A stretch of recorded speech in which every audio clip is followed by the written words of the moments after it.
no les voy a presentar ningún vídeo, no les voy a presentar ninguna cosa, no les voy a traer más casos. Me imagino que a estas horas están ustedes ya bastante hartos de casos.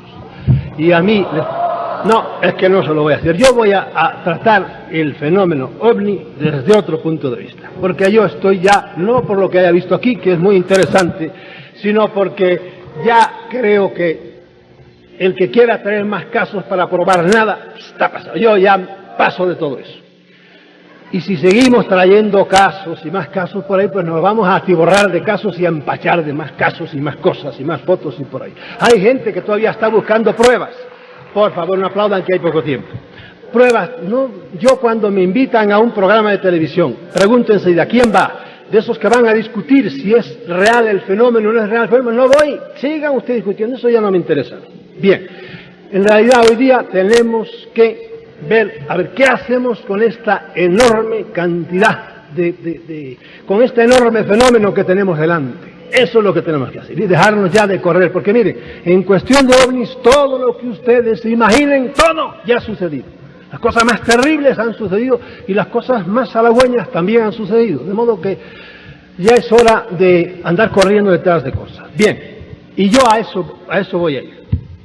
Hoy día en el mundo de la ovnilogía, yo no digo ufología, como me habrán oído otras veces, porque no soy un acomplejado con el inglés. En inglés dicen UFO, pues Dios los bendiga. Aquí decimos ovni y es ovnilogía y ovnilo. Bien.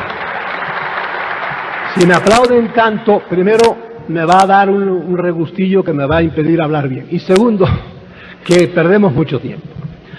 Aplaudan al final cuando ya nos marchemos todos. Para mí, el fenómeno ovni es algo así como un gran templo. En un templo hay capiteles. Están todos tallados, etcétera, y entonces viene uno y ve un capitel y ve otro capitel y empieza a entusiasmarse y se especializa en los capiteles y se sabe todo lo de capiteles, de todas las columnas, de todo el templo. ¿Ese sabe lo que es el templo? No, está especializado, y es una cosa muy buena, está especializado en capiteles. Pero un templo no solo son capiteles, hay vitrales. Esos cristales de colores preciosos, y se especializa otro individuo en vitrales y va y mira los vitrales y se sabe todo. Si solo sabe de vitrales no sabe nada, ¿verdad? Conoce nada más los vitrales del templo. Pero es que hay otras cosas como son bóvedas, que son ya mucho más complicadas, requieren una labor de arquitecto, etcétera, etcétera. Y alguien se especializa. Pero le digo, venga para acá, sálgase para afuera, vaya a la fachada y mire el templo desde la fachada, desde fuera, y es otra vista completamente diferente.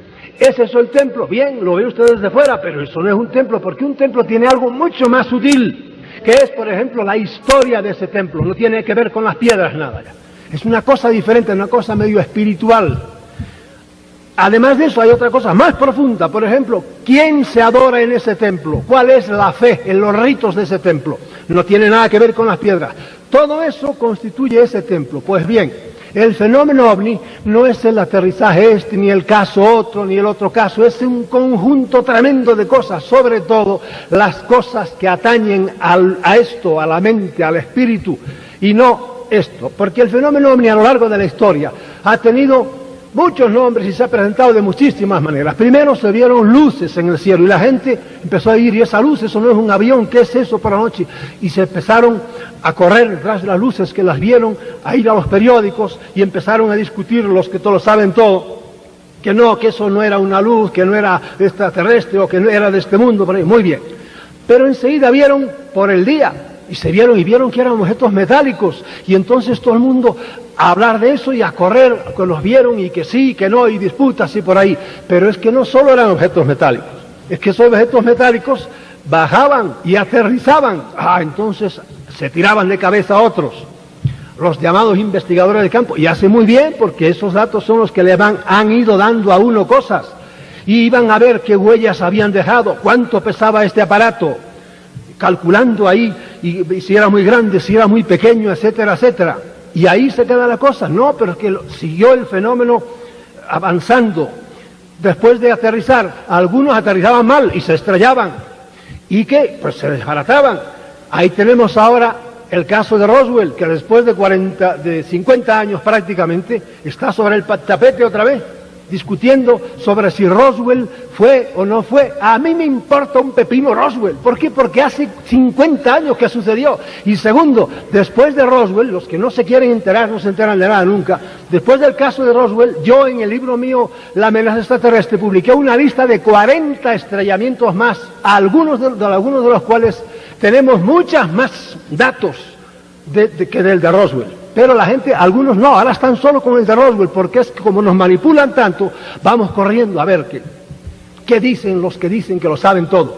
Pero hay casos que, mira, en esa lista que yo publico el día en que fue, el lugar en que fue, los hombrecitos que había dentro, que la mayor parte naturalmente estaban muertos, pero hay casos en que conocemos que había, por ejemplo, en el de Magdalena había uno muerto, otro estaba destrozado pero estaba vivo todavía, y otro estaba sentado, estaba vivo todavía, y ese vivió y lo tuvieron en un tiempo, se hizo muy amigo de un sargento, hasta que pasado un tiempo se murió, y era un enano de esto. Bien, y hay casos como el de Spitsbergen, de Noruega, que no era un enano, era un tío más alto que nosotros, tenían casi 2 metros, etcétera, etcétera. Sabemos 1000 cosas, pero ya a mí yo paso de los estrellamientos también. ¿Por qué? Porque eso no es la esencia del fenómeno, ¿entiendes?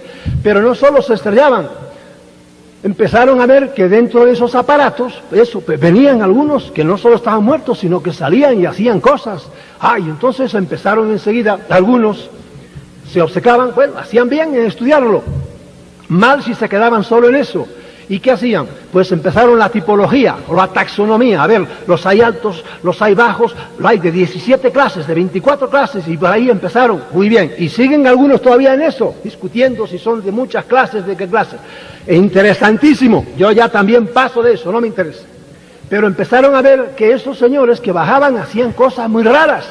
Y aquí empezó el fenómeno a ponerse raro, porque la manera de actuar de esta gente que viene de dentro y que se supone que tiene, y no se supone que tiene una enorme tecnología, es rarísima, no la entendemos. ¿Qué hacían? Pues mira, de las cosas que tardamos en verlo, allá por los años 70, empezaron a ver que ¿qué hacen estos señores? Pues se dedican a matar vacas, y hay gente que todavía dice, ¿qué disparate? ¿Y quién dice semejante boba? Matan miles de vacas, miles de ovejas, miles de cabras, etcétera. Algunos andan todavía probándolo, que lo sigan probando, eso es más cierto que... Pero no solo eso, sino que se dedicaban, por ejemplo, a chupar la sangre. No a chupar, se la llevaban, y se la llevaban en recipientes. Y entonces empezamos a pensar, ¿pero qué es esto? ¿Para qué quieren esto? Y luego hacer cosas rarísimas. Por ejemplo, de cualquier cosa de estas que les estoy diciendo, les podía hablar horas. Como les han hablado aquí, yo voy por arriba porque voy a lo que me interesa. En un gallinero en Wales, en Gales, en el sudoeste de Inglaterra, mataron 200, me parece, bueno, exactamente, 223 gallinas, y solo les llevaron la tráquea, nada más. Estaban todas las gallinas muertas, pero solo llevaron una parte del pescuezo. Una cosa muy específica. En Bolivia, una campesina llegó al rancho que tenía allá y tenía 20 y tantas ovejas, ya le habían matado más de la mitad, y le llevaban solo las cápsulas suprarrenales, nada más. La pobre mujer empezó a pedrarlas con aquel hombre y aquel hombrecito se fue en vertical para arriba. De modo que hacían cosas muy raras, ¿verdad? Hay gente que todavía está dudando, y yo me acuerdo, antes no me lo podía explicar, ahora ya me lo explico, que con el famoso Allen Hynek, que era la vaca sagrada, que se murió de una manera un poco extraña, pero la vaca sagrada de los ovnis en el mundo entero, yo discutí con él un poco en Puerto Rico, hace años, muchos años ya. Y le dije, óigame, pero usted con toda la información que tiene, todavía no relaciona, por ejemplo, las matanzas de animales con los ovnis. Hombre, hay que probar más. Ahora ya sabemos por qué, porque él era un doble agente y lo que hacía era, pues, despistar un poco. Bien, siguió el fenómeno avanzando, seguimos nosotros avanzando en el conocimiento del fenómeno, y vimos que, pues, eso no solo se dedicaban a hacer esas cosas raras, sino que psicológicamente pues se metían con la gente. Y por ejemplo ahora está el fenómeno que está ahora en el tapete, es el fenómeno de las abducciones. Las primeras abducciones era agarrar a una persona y llevársela. Cuando se empezó a hablar de eso, pues la gente decía, están locos, qué tontería, qué bobada por ahí.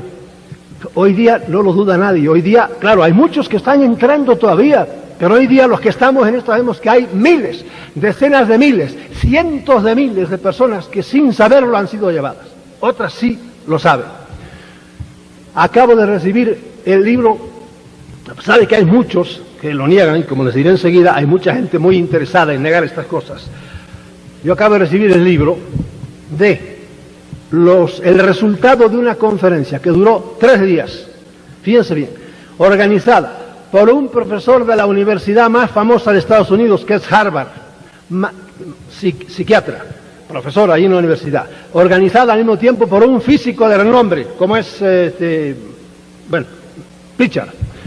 Esos dos organizaron y estuvieron 60 científicos encerrados en la universidad, estudiando ¿qué? El fenómeno de las abducciones. ¿Y dónde? En una de las universidades tecnológicas más avanzadas del mundo, como es el MIT, Massachusetts, Instituto Tecnológico de Massachusetts. Ahí, precisamente en esa universidad, estuvieron durante 3 días 60 tipos, astrónomos, médicos, físicos, sociólogos, incluso un teólogo había por allá, doctores en folclore, qué sé yo, había 60, estudiando el fenómeno de las abducciones, no ya si es cierto el fenómeno o no, en lo cual están todavía algunos discutiendo. No, estos señores estaban estudiando a ver qué les pasa a estos señores que se los llevan acá y vuelven. Y ahí se estudió el fenómeno de las abducciones desde todos los puntos de vista, desde el médico y el sociológico y todos. Y ahí, pues, por ejemplo, se investigaron objetos pequeños que algunos dicen que les han implantado cosas, muchos lo dicen. Yo creo que a todos les implantan cosas, pero unos lo saben, se dan cuenta y otros no. A la napolitano, en general lo meten por la nariz, en el cráneo, en diversos sitios. Estudiaron el implante, cosas pequeñísimas, y que son indetectables por nuestros instrumentos, y eso es lo que a algunos científicos los pone de mal humor. ¿Cómo es posible que nuestros microscopios y nuestros grandes aparatos no sean capaces de detectar algo que está dentro? Pues no, señor, no lo detectan, porque muchas siempre son de tipo biológico, no son metálicos.